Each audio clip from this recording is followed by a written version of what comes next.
জুলাইয়ের জজবা হচ্ছে এটা মনে রাখা যে কোনো একদিন টেবিলে দুপুরবেলা হবে, সেদিন গরম খাবার রান্না করা হবে, সেই গরম খাবার থেকে ধোঁয়া উঠবে, পেটে প্রচণ্ড ক্ষুধা থাকবে, কিন্তু পিছনের দরজা থেকে পালিয়ে যাওয়ার ঘটনাটা ভুলে না যাওয়া।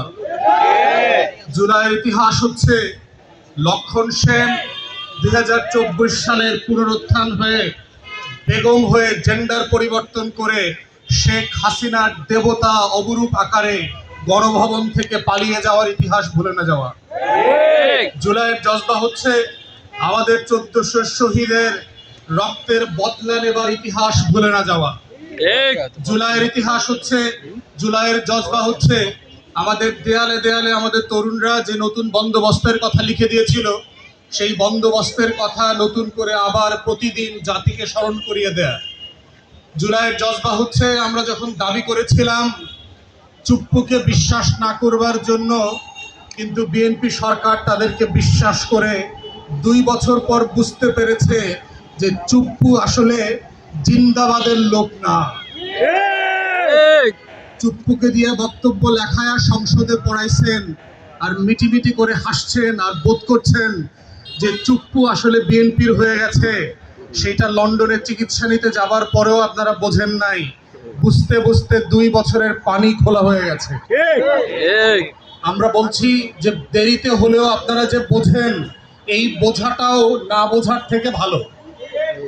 এখন প্রশ্ন হচ্ছে যে চুপ্পুকে জুলাই জজবার জায়গা থেকে আসলে আপনারা কি করবেন, এইটা হচ্ছে সরকারি দলকে আজকে বুঝতে হবে। যে চুপ্পু কি সাধারণভাবে বিদায় নিয়ে চলে যাবে? চুপ্পু কি আসলে একটা টিপিক্যাল রাষ্ট্রপতি যার আসলে কোনো অতীত নাই? এই চুপ্পু হচ্ছে সেই লোক যে ছাত্রলীগ কোটায় যুদ্ধের পরে রেশনের দুধ বিক্রি করার ডিলারশিপ পেয়েছিল এবং 72-73 সালে সেই আমাদের দুর্ভিক্ষ পীড়িত নতুন বাংলাদেশে দুগ্ধপোষ্য শিশুদের জন্য সারা দুনিয়াতে যে দুধ আসছে, পাউডার দুধ, এই দুধের দুর্নীতি করে যিনি জেলে গিয়েছিলেন, উনি এত বড় ফজিলতের একজন অলিয়া মানুষ এবং ওনার সাথে 73-74 সালে জেল খাটছে এমন লোক জাসদ ছাত্রলীগ করা, তাদের সাথে পার্সোনালি আমার কথা হয়েছে এবং তারা বলেছে যে আমরা একসাথে জেল খেটেছি। এবং চুপ্পু হচ্ছে সেই রকম ফজিলতের একটা লোক। এবং দেখবেন একটা তর্ক প্রায় উঠেছিল আওয়ামী লীগ সার্কেলে যে হাসিনা এই প্রেসিডেন্টটা পাইল কোথায়। সে তো কোনো আলোচনায় ছিল না, সে তো আওয়ামী লীগের কেউ না, পরিচিত কেউ না। এখন এখানেই হচ্ছে আমিরুল ইবলিস শেখ হাসিনার মাহাত্ম্য। যিনি ইবলিসের আমির, তিনি তো আসলে বোঝেন যে কাকে আসলে প্রেসিডেন্ট বানাইতে হবে। কারণ যদি শয়তান না চেনে, ওর তো নেংটি ধরে টান দিতে পারবে না, কারণ সে তাকে তো বিপদে ফেলবে। এই জন্য হচ্ছে এইরকম একটা টাউট ক্রিমিনালকে, চুপ্পু নামক এই লোকটাকে রাষ্ট্রপতি বানাতে হয়েছে। তারপরে দেখেন তিনি বিচারক ছিলেন, জাজ ছিলেন, তার সাথে চাকরি করেছে সকল জাজরা আমাদেরকে বলেছে সে খুবই দুর্নীতিবাজ বিচারক হিসাবে জাজদের মহলে পরিচিত ছিল। তারপরে তিনি কমিশনার হলেন দুদকের কমিশনার হওয়ার পরে আমাকে লোকজন বলেছে চুপ্পুকে বস্তা ভরে টাকা দিয়ে আসছে। এরকম লোক আমাকে বলছে যে আমি নিজে বস্তা ভরে চুপ্পুকে টাকা দিয়ে আসছি দুদকের কমিশনার থাকা অবস্থায়। এইরকম ফজিলতের শয়তানকে এরপরে হচ্ছে এসালম হায়ার করে ইসলামী ব্যাংকে বসাইছে। তাহলে চিন্তা করে দেখেন কিরকম একটা ক্রিমিনাল টাউট, এই শতাব্দীর সেরা টাউটদের একজনকে বাংলাদেশ রাষ্ট্র তার পিপলস রিপাবলিক অফ বাংলাদেশ, যে নাম রক্ত দিয়ে স্বাধীন করা একটা দেশের সর্বোচ্চ ব্যক্তির আসনে বসিয়েছিল। এবং তারপরে শেষ না দেখেন, ইতিমধ্যে সংবাদপত্রে এবং বিভিন্ন জায়গায় এসেছে তিনি দ্বিতীয় বাসস্থান তৈরি করেছেন মালয়েশিয়া এবং দুবাইতে। তার দুবাইয়ের যে পার্মানেন্ট রেসিডেন্সি কার্ড সেটা পর্যন্ত অনলাইনে চলে আসছে। এবং আপনারা জানেন যে দুবাই, তারপরে হচ্ছে মালয়েশিয়া থেকে শুরু করে পৃথিবীর বিভিন্ন দেশে আপনাকে বাড়ি কিনতে হবে, ব্যাংকে টাকা রাখতে হবে, তা না হলে আপনাকে ওখানে বিনিয়োগ করতে হবে যদি আপনি ওখানে স্থায়ীভাবে বাস করতে চান। ওখানে পার্মানেন্ট রেসিডেন্সি শর্ত হচ্ছে তাই। তাহলে চিন্তা করে দেখেন একজন সরকারি চাকরিজীবী কয় টাকা বেতন পেলে পরে দুবাইতে তার পক্ষে এগুলো করে রেসিডেন্সি কেনা সম্ভব। তাহলে তার আগের যে দুর্নীতি, সেই দুধ চুরি থেকে শুরু করে দুদক আর ইসলামী ব্যাংক দখল, প্রত্যেকটার সাথে কিন্তু চুপ্পুর চরিত্র মিলতেছে দেখবেন। অতএব সেই চুপ্পুর ব্যাপারে আমরা বর্তমান সরকারকে বলছি, মাননীয় প্রধানমন্ত্রী, যথেষ্ট পরিমাণ পানি কিন্তু গড়িয়ে গেছে। আওয়ামী লীগের দালালি এবং পুনর্বাসন আপনারা যেটা শুরু করেছেন, সেটা কিন্তু আপনাদের জন্য আখেরে ভালো হবে না। ৭১ ব্যবসা আর মুক্তিযুদ্ধের চেতনার মাল আপনার দোকান থেকে মানুষ কিনবে না, ওটার আলাদা দোকান আছে। যেই দোকান আওয়ামী লীগের ট্রেড লাইসেন্স পণ্য বিক্রি করে, সেই দোকান থেকে ৭২-এর সংবিধান কিনবে না মানুষ অন্য কোনো দোকান থেকে। অত চুপ্পু কিন্তু ওই দোকানের খরিদ্দার, মাথা রাখবেন, শেয়ার হোল্ডার কিন্তু একই দোকানের। অতএব চুপ্পুকে বিদেশে যেতে দেবেন না। যদি দেন তাহলে আপনার সরকার, অন্তর্বর্তীকালীন সরকারকে অবৈধ করা, সারা দুনিয়াতে ডিকনস্টিটিউশনালাইজ করা, সংবিধান বহির্ভূত হিসাবে করবার জন্য দিল্লি ডিসইনফরমেশন এবং মিসইনফরমেশন ক্যাম্পেইন যেটা চলছে, এই পুরো ক্যাম্পেইন তারা চুপ্পুর নেতৃত্বে করবে আগামী বছরের পর বছর। গণমাধ্যমগুলো যেভাবে দেখেছেন, এনডিটিভি এবং রয়টার্সে রাতের আধারে ইমেইলে শেখ হাসিনা সাক্ষাৎকার দেয়, এইরকম সাক্ষাৎকার দেয়া কিন্তু ইতিমধ্যে চুপ্পু শুরু করেছে। মানব জমিনের সম্পাদকের সাথে সাক্ষাৎকার দিয়েছে, এপিএফপি রয়টারের সাথেও কিন্তু তিনি টেলিফোনে সাক্ষাৎকার দিয়েছেন, এবং একই কথা কিন্তু তিনি বলেছেন শেখ হাসিনার কোনো পদত্যাগপত্র তিনি পান নাই।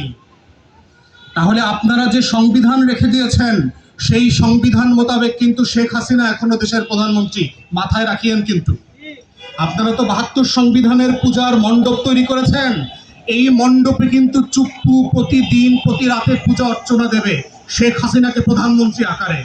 অতএব চুপ্পুকে আমরা দাবি করছি ইমপিচমেন্ট করবার জন্য।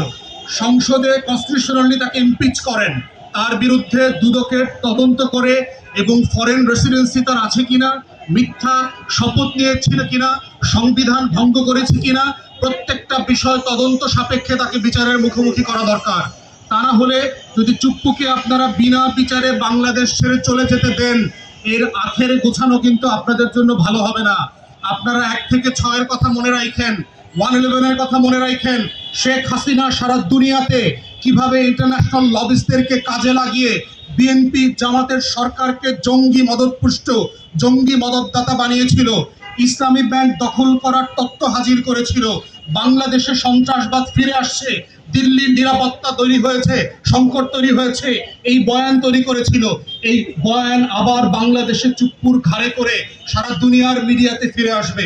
অতএব সেইটা যদি ঝুঁকি নিতে না চান, এই ধরনের বোকামির পথে হাঁটবেন না বলে আমরা আশা করছি এবং আহ্বান করছি আপনাদের কাছে। দ্বিতীয় বক্তব্য হচ্ছে, চুপ্পুর বদলে যাকে রাষ্ট্রপতি করবেন তার ব্যাপারে ক্রস পার্টি একটা কনসেনসাস করেন। যেহেতু আমরা গণ অভ্যুত্থানের পরে এই সংস্কার এবং বিচারকে সামনে রেখে নতুন বাংলাদেশের লড়াইয়ে নেমেছি, সেখানে এই ঐকমত্য হতে পারাটা আমাদের সবার জন্য কল্যাণকর হবে। ঐকমত্য কমিশনে এই প্রসঙ্গে আমরা আলোচনাও করেছিলাম যে রাষ্ট্রের গুরুত্বপূর্ণ পদে যারা আসীন হবেন, তাদের সবার পদায়নের ব্যাপারে আমরা সকল দল একটা কমিটির মতো করে একমত হতে পারে কিনা, তাহলে যিনি আমাদের জাতীয় মুরব্বী, জাতীয় অভিভাবকের দায়িত্ব পালন করতে পারবেন। যদিও বিএনপির কারণে এই প্রভিশন আমরা পাশ করতে পারি নাই, কিন্তু আমরা মনে করছি এখনো সেই সুযোগ আছে, এবং সরকারকে আমরা আহ্বান করছি রাষ্ট্রপতি নিয়োগের ব্যাপারে বিরোধী দলীয় নেতা এবং চিফ হুইপের সাথে আপনারা পরামর্শ করবেন, কথা বলবেন, যেন ঐকমত্যের ভিত্তিতে আমরা নতুন গণ অভ্যুত্থানকে ধারণ করা একজন রাষ্ট্রপতি পাই। তৃতীয়ত হচ্ছে, জুলাইয়ের জজবা হচ্ছে বিচার। জুলাই যেটা আমাদেরকে বলে দিয়ে গেছে, সেটা হচ্ছে একটা জাতির মুক্তির লড়াইতে যেই বীর পুরুষেরা বারবার শত শত বছর ধরে জীবন দিয়েছে, তাদেরকে ভুলে না গিয়ে তাদের আকাঙ্ক্ষা, তাদের লড়াই, তাদের স্বপ্নকে বাস্তবায়ন করে যাবার কাজ। আমরা গতকালকে বিরোধী দলীয় 11 দলীয় যে ঐক্য ছিল, তার পক্ষ থেকে মানবতা বিরোধী অপরাধের যে ট্রাইব্যুনাল ছিল, সেখানে মাননীয় চিফ প্রসিকিউটরের সাথে দেখা করেছি, এবং বিচারের ব্যাপারে আমরা সরাসরি বলেছি যে বিচারের প্রক্রিয়া যেটা চলছে, যেই গতিতে চলছে, এবং যেই বিষয়গুলো বাদ পড়ছে বলে শহীদ পরিবার এবং আহত পরিবার মনে করছে, সেগুলোকে অ্যাড্রেস করা দরকার। আমরা ওনার সাথে বক্তব্যে যেটা খুব পরিষ্কার বুঝতে পারছি, সেটা হচ্ছে বিচারিক প্রক্রিয়া ত্বরান্বিত করবার জন্য সরকার যথেষ্ট পরিমাণ টাকা দিচ্ছেন না। সরকার যথেষ্ট পরিমাণ তদন্ত কর্মকর্তা দিচ্ছেন না, সরকার যথেষ্ট পরিমাণ প্রসিকিউটর অ্যাপয়েন্ট করছেন না, সরকার যথেষ্ট পরিমাণ ট্রাইব্যুনাল তৈরি করছেন না, সরকার যথেষ্ট পরিমাণ যোগ্য অফিসারদেরকে তদন্ত টিমে দিয়ে তাদেরকে সাফিসিয়েন্টলি টাকা পয়সা দিয়ে তদন্ত কার্যক্রম বেগবান করবার জন্য চেষ্টা করছেন না। বরং আমরা যেটা দেখতে পাচ্ছি, তদন্ত সংস্থায় খুবই হাইলি দুর্নীতিবাজ বিএনপি সরকারের 5 তারিখের পরে গজিয়ে ওঠা কিছু দালাল কর্মকর্তা টাকার বিনিময়ে তদন্তগুলোকে দুর্বল করে দিচ্ছে। আমরা দেখতে পেয়েছি বিভিন্ন শহীদ পরিবার এবং আহত পরিবাররা আমাদেরকে জানিয়েছে, যেখানে সেই অভিযুক্তের ভিডিও এবং ফোনের কনভারসেশন আছে, এমন গুরুত্বপূর্ণ এভিডেন্স থাকার পরেও তদন্ত সংস্থার গুরুত্বপূর্ণ ব্যক্তিরা টাকার বিনিময়ে, কোটি কোটি টাকার বিনিময়ে সেই এভিডেন্সগুলো কোর্টে প্রডিউস করছেন না। সো অবভিয়াসলি এই মামলাটা দুর্বল হয়ে যাচ্ছে। জাজদের কাছে যখন যাচ্ছে, তারা আর ইনুকে, মেননকে ফাঁসি দেওয়ার মতো কোনো এভিডেন্স খুঁজে পাচ্ছেন না। অথচ আমাদের আইসিটি ট্রাইব্যুনালে যেই আইটি সেকশন আছে, তারা ইতিমধ্যে গুরুত্বপূর্ণ গণহত্যার সাথে দায়ী বিভিন্ন ব্যক্তিদের ফোনালাপ, হাসিনার সাথে কনভারসেশন ইতিমধ্যে তারা খুঁজে বের করেছেন, কিন্তু সেগুলো বিচারকের সামনে প্রডিউস করা হচ্ছে না। অতএব ন্যায্য বিচারের স্বার্থে এই ধরনের দুর্নীতিবাজ তদন্ত কর্মকর্তা যারা আছেন, তাদেরকে ইমিডিয়েটলি সেখান থেকে সরাতে হবে। তা না হলে এর পুরো দায় আইনমন্ত্রী আপনার, পার্টিকুলারলি, কারণ এই বিচারের শুরু থেকে সকল প্রক্রিয়াগত দুর্বলতার সাথে আপনি জড়িত। আমরা বারবার বলার পরেও আপনি অ্যাটর্নি জেনারেল থাকার অবস্থায়ও দেখেছি আপনি আমাদের কথা রাখেন নাই, আপনি আমাদের পরামর্শ শোনেন নাই, বরং আপনার নেতৃত্বে বাংলাদেশের ইতিহাসের সবচেয়ে দুর্যোগতম ঘটনা ঘটেছে। বাংলাদেশের বিচার বিভাগে সচিবালয় আইন পাশ করবার পরেও আপনার নেতৃত্বে আপনি সারা দেশকে মিসলিড করেছেন। এটা সংসদে র্যাটিফাই করা হয় না, এই অর্ডিন্যান্স। জাজেস অ্যাপয়েন্টমেন্টের যে প্রভিশন করা হয়েছে, আপনি সেটাকে র্যাটিফাই করতে দেন নাই। অথবা আপনারা সবাই মিলে যেভাবে বিচারিক প্রক্রিয়াকে প্রশ্নবিদ্ধ করছেন এবং যে কারণে আমাদের শত শত হাজার হাজার শহীদ এবং আহত পরিবারদের আকাঙ্ক্ষা স্বপ্ন পূরণ হচ্ছে, ঠিক একইভাবে আমরা দেখছি শহীদ ওসমান হাদির বিচারের কার্যক্রম কোনো দিক থেকে তদন্ত কার্যক্রম এগোচ্ছে না। এবং এখন পর্যন্ত আমরা দেখতে পাচ্ছি না যেই বিজেপির ডিজি থাকা অবস্থায় এখানকার আওয়ামী শুটাররা সীমান্ত দিয়ে পার হয়ে চলে গেছে, সেই ডিজিকে এখনো ডিসমিস করা হয় নাই। তাহলে যেই সীমান্ত দিয়ে পার হয়েছে, যার নেতৃত্বে এই ফোর্স ছিল এবং তারা দায়িত্ব পালন করে নাই, তাদেরকে কেন আপনারা এখনো চাকরিতে বহাল রেখেছেন? এখনো আওয়ামী গুন্ডা পান্ডারা রীতিমতো বর্ডার দিয়ে আসা যাওয়া করছে, টাকার লেনদেন হচ্ছে। সেখানে বিজেপির দুর্নীতিবাজ কর্মকর্তারা যেভাবে জড়িত আছে, সেভাবে জড়িত আছে সরকারি দলের নেতা কর্মীরা। আমরা ব্যক্তিগতভাবে এদের সবার খোঁজ খবর জানি, আপনারা কেন জানেন না? আপনারা কেন জানেন না কে কত টাকার বিনিময়ে এই সকল লেনদেন করে ক্রিমিনালদেরকে, আওয়ামী গুন্ডা পান্ডাদেরকে পুনর্বাসন করবার চেষ্টা করছে? আমরা আপনাদেরকে বলতে যাচ্ছি, আপনারা গণ অভ্যুত্থানের পক্ষের শক্তি, কিন্তু সেটা শুধু মুখে বললে হবে না। আপনাদের কার্যক্রম 5 মাস ধরে যেগুলো ঘটছে, সেগুলো দিয়ে প্রমাণ হচ্ছে না যে আসলে আপনারা 24-এর গণ অভ্যুত্থানকে ধারণ করেন, জুলাইয়ের জজবাকে ধারণ করেন, 1400 শহীদ ওসমান হাদিকে ধারণ করেন। বিচারের ব্যাপারে আপনারা সিরিয়াস না, সংস্কারের ব্যাপারে সিরিয়াস না, কোনো ক্রিমিনাল টাউন পাটপাটদেরকে পুনর্বাসন না করবার যে কমিটমেন্ট ছিল, সেই সব ব্যাপারে আপনারা সিরিয়াস না। এবং এইভাবে যদি চলতে থাকে, মনে রাখবেন, আওয়ামী লীগ পুনর্বাসিত হলে বাংলাদেশের ইতিহাস থেকে বিএনপি নামক দল নির্বাসিত হয়ে যাবে। দুটো একসাথে থাকতে পারবে না। অতএব এটা আপনাদের সিদ্ধান্ত, আপনারা আগামী দিনের রাজনীতিতে থাকবেন না আওয়ামী লীগের মতো ইতিহাস হয়ে যাবেন। এটাই হচ্ছে চরম জুলাই জজবা, এবং সেই লড়াইটা জানিয়ে থাকার সবার পাশে বিচারের সংস্কারের দাবিতে আমার বক্তব্য এখানে শেষ করছি।